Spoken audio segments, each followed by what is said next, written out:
is WTVM News Leader 9. I am the hope and the dream of the slave.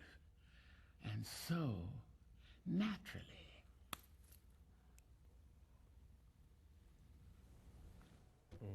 Good evening. Thanks for joining us tonight for the news at 6. I'm Jason Dennis. And good evening. I'm Barbara Goche. She was definitely one of the great ones.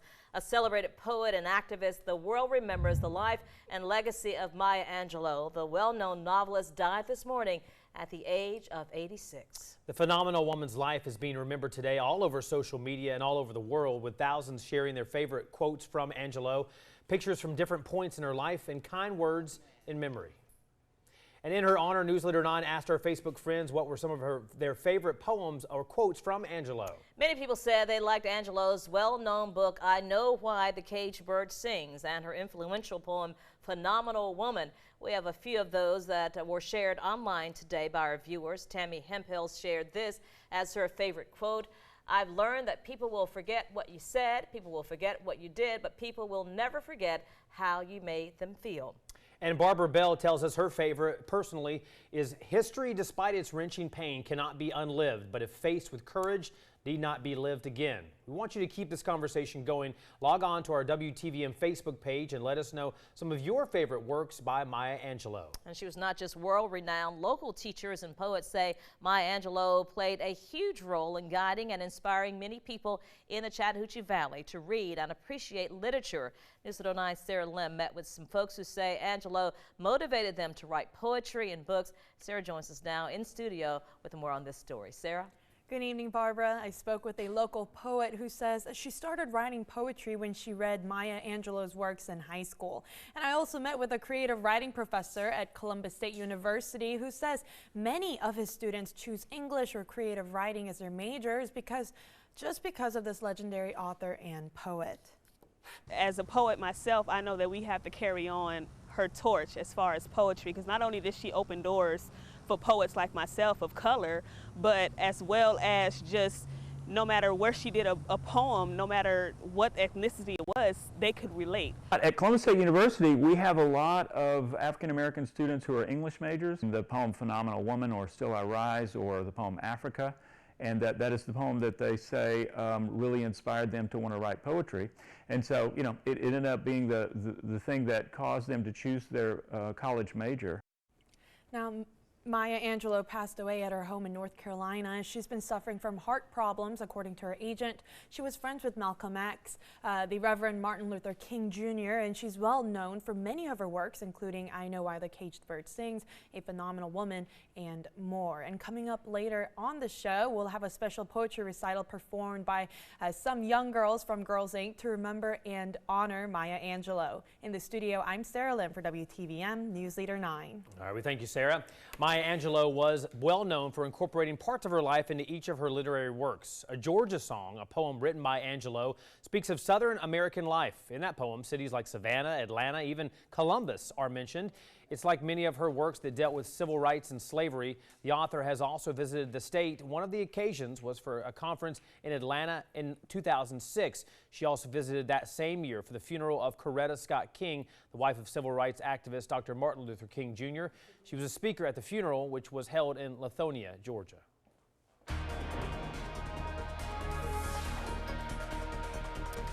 And now time to talk a little weather out there today. We are still watching some of those summer storms on the radar network across the valley. These are fairly isolated in nature, meaning most folks are staying dry, others getting some very heavy rain, maybe some lightning and thunder and some gusty winds as well. Here's a closer look in at the eastern sections of the viewing area and a few of these pop-up storms, one in Chattahoochee County, one here well to the north of Ellaville, some other scattered showers down toward Americus, and then back down toward Leesburg, Georgia. As we look at everything in motion, you can see the storms have been moving off to the north, but they haven't been holding together for very long. Had a strong storm today come through Stewart County. It just fell apart over the last maybe 30 minutes to 45 minutes or so ago. So this is kind of how we expect things to go for the rest of the night. Temperatures will stay warm if you don't see rain. 87 right now in Columbus. That's about as warm as we have been all day. Here's that forecast for the next few hours, looking ahead to isolated showers and storms, otherwise warm and a little muggy out there too. More on your forecast is coming up a little bit later on in the newscast. Guys.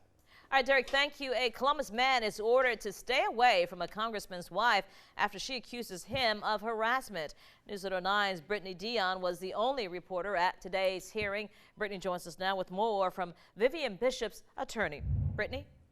Well, Barbara, the recent mayoral race in Columbus was shorter in length, but it was no stranger to controversy. On the final days of the race, Columbus's clerk of municipal courts and the wife of Congressman Sanford Bishop, Vivian Bishop, filed an order of protection against a man she says threatened her, demanding she support one candidate over the other. Today, the pair came face to face once again in Columbus courtroom. Our cameras were not allowed inside. Bishop claims that Doug McLeod grabbed her arm and told her if she voted for Colin Martin for mayor, she would, quote, be sorry. McLeod did not contest the order today. We spoke with Bishop's attorney, who says this is not the first time Bishop has been approached by McLeod. Ms. Bishop had been approached before by Mr. McLeod, not in Muskogee County, but actually in another county. And then at a recent political event here in Muskogee County was approached again. And after that time, that's when Ms. Bishop decided to file or petition the court for the protective order. But we did have several witnesses prepared this afternoon to testify if necessary. About the encounter were discussed in court today. A couple of Georgia legislators were also there this afternoon. They approached Bishop's attorney after the hearing. Now, Bishop declined to speak with us on camera. McLeod has been ordered not to contact her and to stay 1,000 feet away from her. The protection order will last for 3 years. Back to you, Jason. All right, thank you, Brittany. Tonight, an Auburn man is facing manslaughter charges after Lee County investigators say he shot an armed man during an argument and killed him. On May 11th, around 4 in the morning, an argument between the victim, 36-year-old Mark Greathouse, and another person broke out in the Meadowview trailer park near Lochapoka.